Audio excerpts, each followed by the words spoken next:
الخيال أهم من المعرفة. هذه مقولة شهيرة للعالم ألبير أينشتاين، تعني أن المعرفة مقيدة بما نعرفه اليوم، بينما الخيال أداة نبتكر بها نتوسع في المستقبل. أحلى سلام لكم جميعا، السلام عليكم ورحمة الله تعالى وبركاته. إن شاء الله راكم بخير، إن شاء الله راكم بألف ألف ألف خير. نتكلم عن الفن، بما أنني راني اليوم فنانة، حبيت ندير لكم شعر هكا شوية عن الفن، وغادي تستمتعوا بالمناظر الجميلة وبالفن تاعي. طبعا هي قصيدة ليست لي، أنا حفظتها ونحبها حول الفن. أقرأكم غير شوية.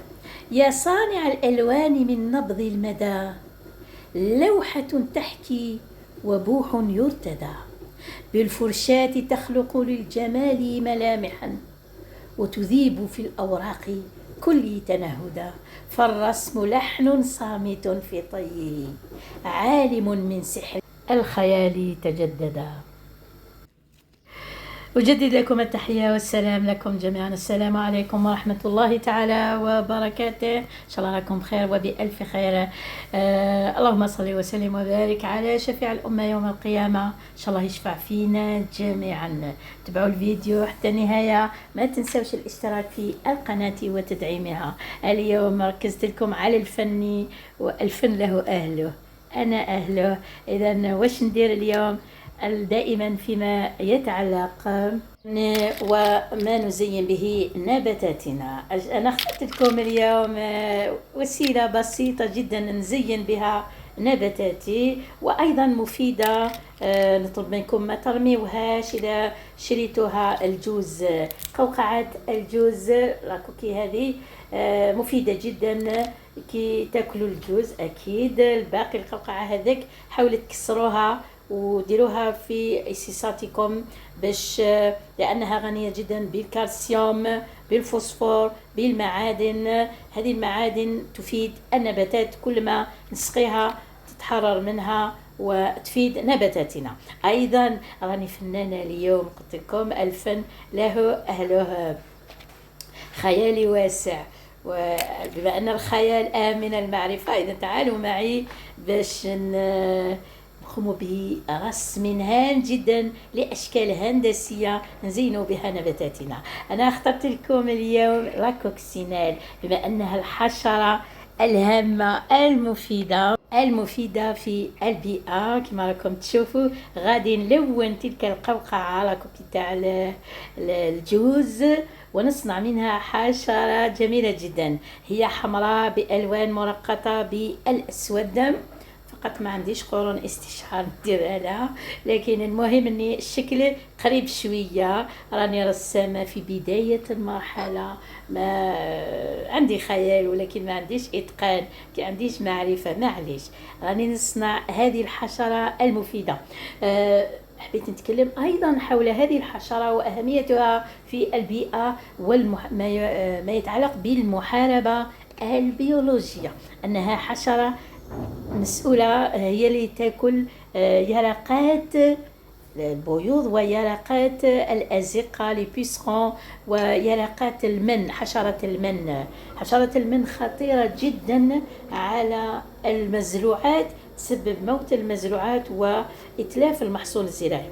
لكن بإكثار هذه الحشرات، حشرة الدعسوقة لاكوكسينال، هذه سوف تأكل لها بيوضها ويرقاتها، وبالتالي توقف من انتشارها. إذن لها أهمية بيولوجية هامة جدا. صديقي راه يدور كما راكم تشوفوا. أنا صنعت ذوك ندير لها عينين بيضاوتين، تشوفش معليش هاي الشكل. حتى البنسو هذا كيما مولاتو، واحد عطتها لي وحده قالت لي رسمي به بنتي، غدوه نشري بنسو. هاوليني نشكل اشكال. اليوم رسمت لكم او لونت لكم لاكسينال تاع السوقه، غدوه نحول زينة ونحول. النحول هذيك الموجود في حديقتي دائما يدور، خاصة على أزهار الكركدي وأزهار الختامية، يحب بزاف الختامية، عنده خيوط هكا صفراء جميلة جدا. لاحظوا الآن حطيتها في إسيس تاع النبتة، لاحظوا كيف هي جميلة جدا. أي نصنع الطبيعة بأشكال هندسية حتى نضيف لها لمسة جميلة جدا. تقدروا تصنعوا أشكال وأشكال، فراشات، طيور، حشرات عديدة بتلوين بعض الأجزاء. مثلا كما صحيح أنها كبيرة شوية مقارنة بالتعسقة، ولكن إنها جميلة، إنها عجبتني. أكيد الفكرة عجبتكم ووصلتكم. بهذه الطريقة تقدروا تصنعوا أشكال وأشكال. وغادي ندير لكم أيضا نوع من تلوين حتى بعض الأشياء كصخور، ولا تصنع كأنها فطريات، كأنها ممكن نديروها مع بعض في الحديقة إن شاء الله. غادي تشوفوا هذا الشيء.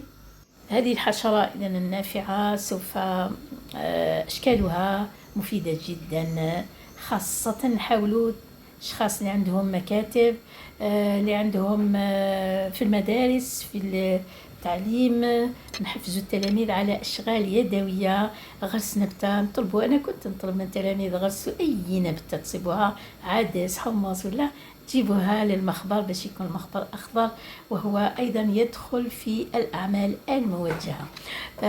أيضا تلوين صخور كما راكم تشوفوا بألوان جميلة. يروح للبحر خاصة في الصيف، يحاول أنه يجمع بعض الصخور الملساء، يحاول أنه يلونها باش يعطي لها الشكل الجميل، ونزينوا بها الإسيسات، نزينوا بها البيئة اللي رانا فيها. نحفزوا التلميذ أيضا حتى يعتني بالبيئة ويطبق هذه الأشكال حتى يولي عنده خيال كبير واسع في بيئته. أضيف إلى ذلك خلال عندما أرى هذا الإسيس أسترجع معلومات ومعارف حول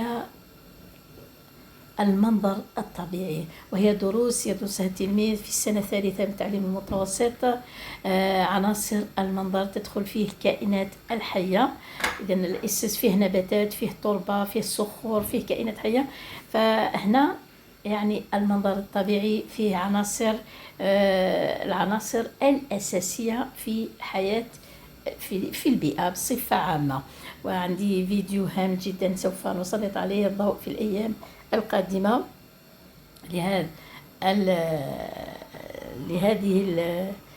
لهذا الدرس مثلا. وكذلك أنا حبيت أيضا بالنسبة للقواقع هذه باش نحفز أن الإنسان ما يرميهاش عشوائيا هكذا، يحتفظ بها، لأنها غنية جدا بالكالسيوم، إما تحطها في الماء من بعد تسقي بها النباتات تاعك، أو تزين بها، ومن بعد كل ما تسقي جزء من الماء يعبر إلى التربة ويحمل معه الكالسيوم. أعلم أن البارح فقط في الفيسبوك عندي نوع من مناقشة مع سيدة حول عناصر التربة الهامة، التربة التي طبعا بالنسبة للزراعة بصفة عامة هي التربة الزراعية، ثم تأتي العصاريات لابد لها من تربة رملية. على كل متتبع للقناة حبيت نفهم الأشخاص أن التربة الرملية ما هوش رمل، والتربة الغضارية ما هوش غضار. واحدة قالت لي هي مدرسة، للأسف مدرسة، تقول لي الغضار غير نفوذ للماء. صحيح، تقول لي التربة الغضارية غير نفوذة للماء، خطأ، لأن التربة الغضارية ينفذ فيها الماء ولكن بطيئة جدا، والتربة الرملية سريعة جدا. أنا حبيت أيضا فيما بعد ندير فيديو حول أنواع التربة باش تعرف التربة تاعك علاه تموت فيها النباتات، لأنها تتعفن الجذور نتيجة تراكم الماء. اعلم أن المسامات هي السبب، وهذا راجع إلى المكونات. باش نفهمك طريقة علمية، أن التربة الرملية نعبر عن النفاذية بالسرعة، سريع أم بطيء. لأن إذا كانت هذه السيدة تلاحظ الفيديو نقولها يا سيدتي أن التربة الغضارية النفاذية فيها بطيئة جدا، وإلا كيف تفسر استمرار النباتات على قيد الحياة لمدة أطول؟ هذا لما نقولش أن الغضار التربة الغضارية فيها غضار، فيها رمل، فيها دبال، لكن الغضار بنسبة أعلى. ما نقولش الغضار الصافي 100% شيء آخر. ما كاش تربة يعني صافية 100%. الرمل، التربة الرملية فيها رمل بنسبة أكبر، 75% رمل، والباقي دبال وغضار كميات قليلة. نحاول أنك تفرق، وهذا سنقوم به في فيديو هام جدا. استمتعوا فقط بالمناظر تاع اليوم، لأني صنعت لكم هذه الحشرة خصيصا باش تستمتعوا بها. أما ما يخص المسامات النفاذية والاحتفاظ، وكذلك النباتات اللي تلائم هذه الأنواع، فيديو هام جدا غادي نديروه وسيفيدكم في الزراعة. لأن كي نروح نغرس صبار في تربة دبالية، أنا قتلت الصبار قبل ما نغرسه. كي نروح نغرس نبتة، أي نبتة أخرى مثلا مفيدة تحب التربة الدبالية مثل الطماطم، مثل نغرسها في الرمل وحده، خاصة بدون أننا نسقوها باستمرار، سوف النبتة ما تصيبش روحها، ممكن تموت لك. فاعلم أن أنواع النباتات تتأقلم مع أنواع الأتربة الخاصة بها. وعندما أقول التربة الرملية لا أعني رمل، فيها رمل، فيها دبال، فيها غبار. التربة الغضارية فيها غبار، فيها رمل، فيها دبال. فلذا حاول أنك تفرق. أنا نقصد سيدة اللي ناقشتني، أنا إن شاء الله تشوف الفيديو، حاول أنها تفصل بين هذا وذاك، لأن كل هذا هو علم، وخاصة كي تكون أستاذة توصل المعلومات الخاطئة للتلميذ، هذا خطير. نتمنى لكم أنكم استفدتوا من الفيديو، وتحياتي وسلامي لكم جميعا. ما تنسوش الاشتراك في القناة وتدعيم القناة. إذا عجبكم الرسم تاعي، أنا رسامة، غادي نكمل في هذا المجال. المهم تحياتي لكم، استمتعوا بهذه الأمسية المباركة، إن شاء الله مباركة عليكم جميعا.